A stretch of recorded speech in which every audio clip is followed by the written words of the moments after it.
2002 മുതൽ 2016 വരെ 14 ആണ്ടുകൊണ്ട് 6 പേരെ കൊന്ന serial killer Jolly.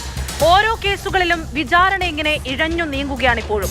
Koodathayi crime സ്പോട്ടായി മാറിയ വർഷങ്ങളിൽ പൊന്നാമറ്റം തറവാട്ടിൽ ആളുകൾ മരിച്ചു വീഴുന്നതിന് സാക്ഷികൾ ആരും ഉണ്ടായിരുന്നില്ല. ഇന്ന് ആരുമില്ലാതെ അനാഥമായൊരു വീടാണത്. Revisiting the crime spot.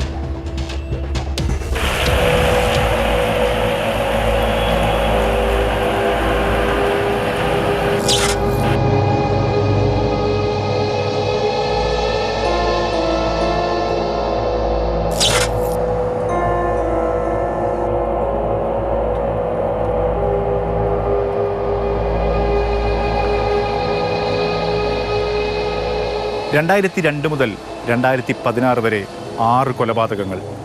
ഈ കൊലപാതകങ്ങൾക്ക് ജോളി പദ്ധതി തയ്യാറാക്കിയത് കൂടത്തായിലെ ഈ പൊന്നാമറ്റം തറവാട്ടിൽ വെച്ചു.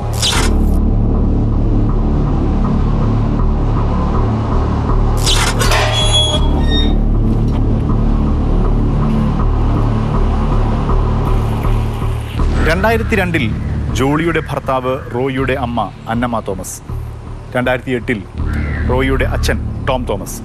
2011 ജോളിയുടെ ഭർത്താവ് റോയി തോമസ്. പൊന്നാമറ്റം തറവാട്ടിൽ നടന്ന ആദ്യത്തെ 3 കൊലപാതകങ്ങൾ. ഇവർ 3 പേരും മരിച്ചു വീണത് ഈ വീട്ടിനകത്ത് വെച്ചാണ്.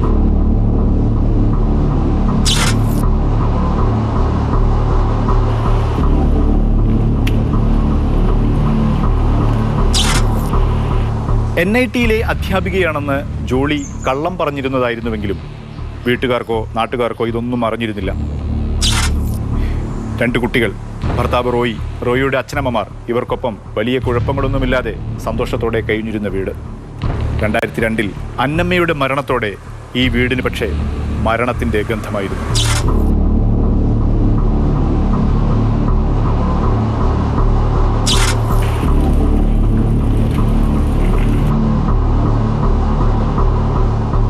റോയിയുടെ ശരീരത്തിൽ സയനൈഡിൻ്റെ അംശങ്ങളുണ്ടെന്ന് പോസ്റ്റ്മോർട്ടം റിപ്പോർട്ടിൽ വ്യക്തമായി.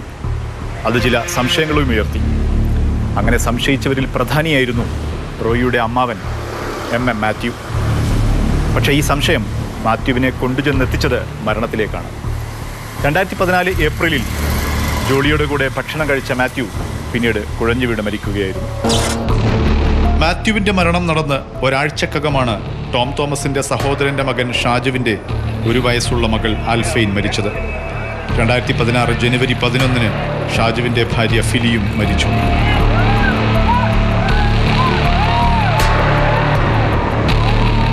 അതിലെ ഏറ്റവും പിഞ്ച കുഞ്ഞിനെ കൊന്നില്ല, സഹിക്കാൻ പറ്റാത്ത 1 വയസ്സായിട്ടേ ഉള്ളൂ. സ്വത്ത് പൂർണ്ണമായും തട്ടിയെടുക്കാൻ ജോളി നടത്തിയ നീക്കങ്ങളാണ് ടോം തോമസിന്റെ മകൻ റോജോയ്ക്ക് സംശയമുണ്ടാക്കിയത്. നിഗൂഢമായ കൊലപാതക പരമ്പരയിലേക്ക് വെളിച്ചം വീശിയതും ഈ സംശയമാണ്.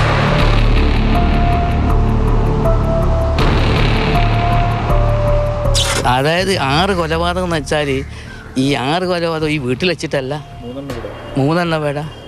പിന്നെ 3 എന്ന് വെച്ചാൽ ടീച്ചർ അങ്ങനെ ഒരു കൊലപാതകമായിട്ട് ഞങ്ങൾക്കൊക്കെ അറിയില്ലായിരുന്നു. കാരണം എന്തോ സൂപ്പ് കുടിച്ച് എന്നൊക്കെ കായൊക്കെ എന്തോ ആയി കഷായം കുടിച്ചെന്നൊക്കെ. പിന്നെ ക്ലർക്ക് മരിച്ചപ്പോഴാണ് അതൊരു സഹിച്ചിടാത്ത സംഭവമായിപ്പോയി. ആരോഗ്യവാനാണ് അയാൾ മരിച്ചെന്ന് പറയുമ്പോൾ നമ്മൾ ഞെട്ടിപ്പോയിക്കുന്നു. പിന്നെ മെറ്റ് വന്നപ്പോഴല്ലേ കഥ അറിയുന്നത്.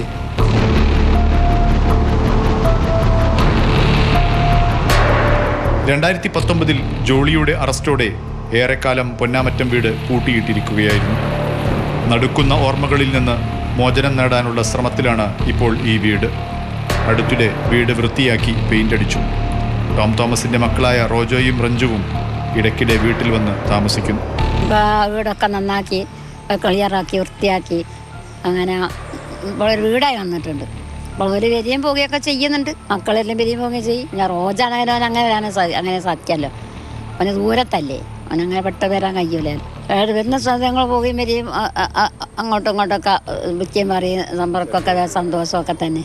പണ്ട് റോസ് പെയിൻ്റ് ആയിരുന്നു, ഇപ്പോൾ വൈറ്റ് പെയിൻ്റാണ്. അവരെ ഫാമിലി ഇപ്പോൾ അവിടെ താമസമുണ്ട്. അതുപോലെ വെക്കേഷൻ ടൈം അവരെ സമയങ്ങളിൽ ഇവിടെ വന്ന് താമസിക്കുന്നുണ്ട്. മൊത്തം റീപ്ലേസ് ചെയ്ത് വീടിൻ്റെ എന്താ പറയുക, കിണർ, ബാക്കി സംഭവങ്ങൾ, ടോയ്ലറ്റ് അടക്കമുള്ള സംഭവങ്ങളൊക്കെ മൊത്തം റീപ്ലേസ് ചെയ്ത് മൊത്തം എന്താ പറയുക ന്യൂ ആക്കി, എല്ലാ രീതിയിലും മാറ്റി. ഇപ്പോൾ ഈ ഞായറാഴ്ചകളിലൊക്കെ പുറത്തുനിന്നുള്ള ആളുകൾ വരും. ആളുകൾ വന്നിട്ട് എന്തോ ഒരു സംഭവം കാണാൻ വരുമ്പോൾ വന്ന് ഫോട്ടോ എടുക്കാൻ നോക്കുമ്പോൾ കൺഫ്യൂഷനാണ്, വീട് തന്നെ ആണോ, കളറ് മാറിയും കൊണ്ട്.